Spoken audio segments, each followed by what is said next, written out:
What's up, homeschoolers? I'm Rebecca, and this is Watch Me Homeschool, where I share my journey, my no-nonsense, real-life journey, I should say, on creating a pre-K homeschool. So thanks thanks so much for joining me. I appreciate it. And this video is all about the format in which I'm going to create this school, this pre-K homeschool for my 4-year-old son. And so that's the topic of this video. Now, if this is the first time that you're finding me, hi, welcome, nice to see you. I hope you subscribe so we can hang out again. But down below, there's gonna be some of my early videos of where I'm starting the journey from. So I'll have an intro video, and I actually haven't recorded the intro video, side note. I'm gonna record a few topic videos, get in the flow of it, and then record my intro.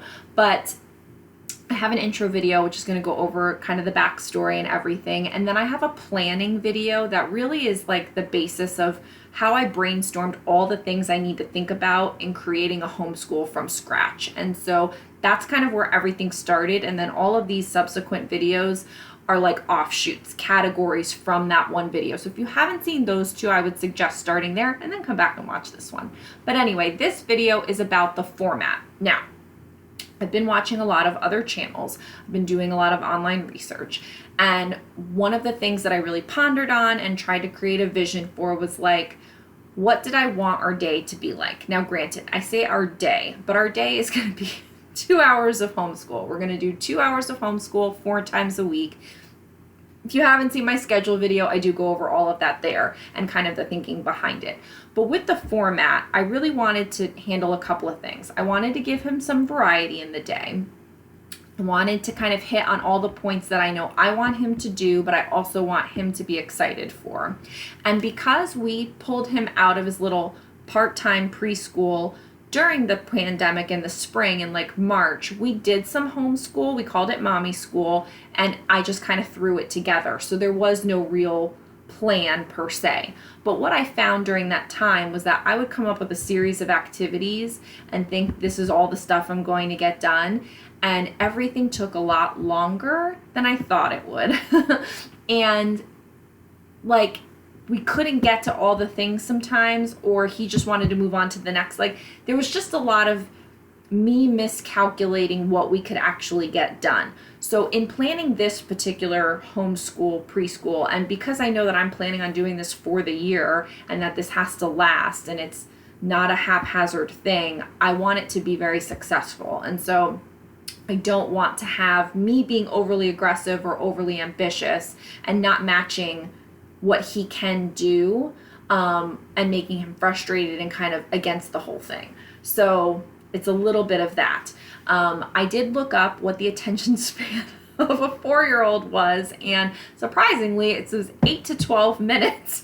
So I thought, well, maybe I should plan for 10-minute chunks. Like, what could I do in 10 minutes? Can I do it in 10 minutes?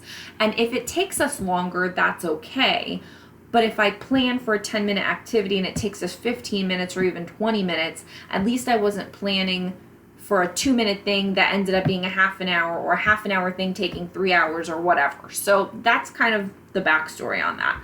So what I figured, because we're doing 2 hours, I'm going to initially plan for a lot of like set up things, explanation things, like a lot of just like getting to know you kind of stuff. I'm not going to come out of the gate with like anything crazy. And I'll do a planning video of my actual lesson plans. But 10-minute chunks, 6 different activities per hour to make up the 60 minutes. And I want to be able to give him choices. So I'm going to be kind of flexible, like instead of it being like like I'd like for it to be this particular order, but within that order, I might give him choices between like 2 activities to fill that time slot. So let me kind of tell you what I'm talking about. So I think 1, 2, 3, 4, yes. 6 different things. I'm sorry, I'm looking at my notes. I'm like, I wrote it a few days ago. So worksheets. You have to do worksheets. Like, worksheets have to happen. I can't only come up with every kind of activity where it takes 30 minutes to prep it and all these supplies and all these things. Like, sometimes we just have to do worksheets. And he's going to eventually do paperwork in school eventually at some point. And so he needs to get used to that, because there's a lot of this between technology, between voice, like Alexa. There's a lot of things that he doesn't have to use paper for. And I get that, and that's good, and that's where our society's going or whatever, but he still needs to know how to use paper. And he needs to sit down with a worksheet and feel satisfied that he completed a worksheet. And so we are going to do worksheets. And I bought several different kinds of, workbooks, and I'm going to share all the curriculum and things that are linked down below, so check those out. But he's going to do some worksheets, and probably that's going to be the worst part of it for him. So I want to try to head that off at the pass. While he's fresh, let's do the worksheets, and that's where we're going to start. So I'm thinking maybe 2 to 5, depending on the worksheets, in a 10-minute period. Now that could be overly aggressive, that could be under aggressive. I will see. But in my mind right now, I'm thinking anywhere from 2 to 5 little worksheets that we can do together in a 10-minute chunk. So that's the first 10 minutes. Then the next 10 minutes is some sort of media. So we are going to sign up for ABC Mouse. I have not tried yet. I don't know all what goes into it. I don't know when you're seeing this video when I will have all of that, but I do want to sign up for ABC Mouse. I think having something coordinated, something that's already kind of proven, and something, whether it's good or not, will supplement whatever other cockamamie things I do. So I can just get him to be excited about going on the computer and getting to use the computer, doing a new game. We're not big screen time people, as far as iPads and things like that. He has an iPad, he uses it sometimes, but it's not a major part of our life. Obviously we have TV, and so that would probably be more of a part of his life than the iPad, but I don't think we watch that much TV. And so I think I just got a new computer, so he knows that he's getting my computer, and that's going to be his school computer, and so he's very excited about that. And I think starting the school year off with a new computer that's for school, with the ABC Mouse, will just be really exciting. Anyway, that was a big ramble. So I think we'll switch it up between ABC Mouse, maybe a couple of YouTube videos that I find that's they have a lot of really good learning YouTube videos. And so I'm going to find some of them, whether it's showing how the letters are constructed, or a song, like a dancing song, or I don't know, whatever, some sort of YouTube videos. And then there's this other thing that I found, which I need to look into more, which is emotional ABCs, which is all about emotions and feelings and identifying your feelings and talking about things and handling stuff. And I thought that might be helpful right now. That might be a good thing. He may not want to talk to me about certain things, and if he can interact with some sort of game where they have little characters that talk about the feelings and everything, that might give him permission to talk about things that maybe he wouldn't normally talk about with me. I don't know why, but they're weird. They're 4, so who knows? We talk about feelings all the time, but in case that there's something that he just feels, because it's a character, I don't know. Anyway, so the second chunk of time is media. That's what I'm trying to say. The third chunk of time would be a hands-on activity. So I purchased a couple of manipulatives, whether it's tracing in the sand, whether it's slime, whether it's, whatever hands-on activity we come up with, whether it's daubers on a worksheet, whether it's painting or whatever. So some sort of hands-on activity, because I feel like that would be the next kind of fun but yet still learning type thing. Puzzles, whatever. Then physical activity. So now we've done 30 minutes of kind of sitting, concentrating. We did worksheets, then we did media. That distracted him. Now we did a hands-on activity.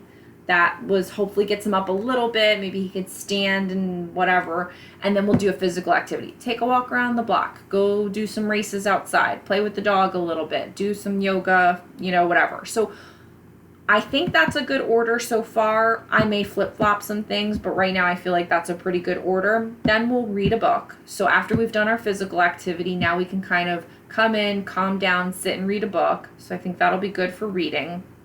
And then he gets some free play. And I remember when we did his mommy school, when I pulled him out from preschool, he was super into free play. Like, he loved starting the day with free play every day. He always said that was his favorite because he got to choose. So I think that this rotation of 6 activities, worksheets, media, hands-on activity, physical activity, read a book, and free play, is a good combination, is a good order, is kind of from the most intensive to the least intensive, from the things he might like the least to the things he might like the most, so he can kind of work up toward it.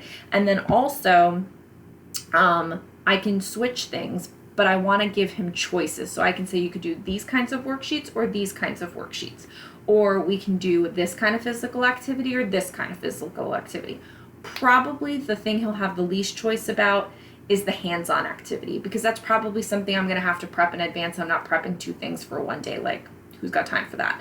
So I think that if I can offer him choices within the chunks that relate to some sort of category that's loosely based in this order, might be a good idea. Now, granted, this is all in my head. This is all very in the like ether right now. Like, none of this is actually in practice, but based on what I've done with him before, based on what I remember his school program being like, based on what I know about Geo, I feel like this would be good for us. And so if that's something that you'd like to try out, if that's something you'd like to model, I think that would be great. Hopefully this video has brought you a little bit of value and kind of, you know, what I'm thinking about as far as the format of our 2 hours. And if this one rotation takes us 2 hours, then it takes us 2 hours. But if this rotation can happen again, then we get to do the whole rotation again. And that would be really great. And I feel like that's a super intensive 2 hours, 4 days a week, great little program. Now, we'll see if it actually plays out. I would love to know in the comments below what you think about my little format here. What you want to do. Do you like any of these ideas? Or are you going to put any of them into effect into your pre-K homeschool? Let me know in the comments below and say hi. Don't forget to subscribe to the channel so we can hang out again, and leave me a thumbs up so that YouTube can tell other homeschools about this channel. Thank you so much for going on the journey with me. I wish you all the best with your pre-K, and I hope you have fun homeschooling. Thanks so much. I'll see you next time. Bye.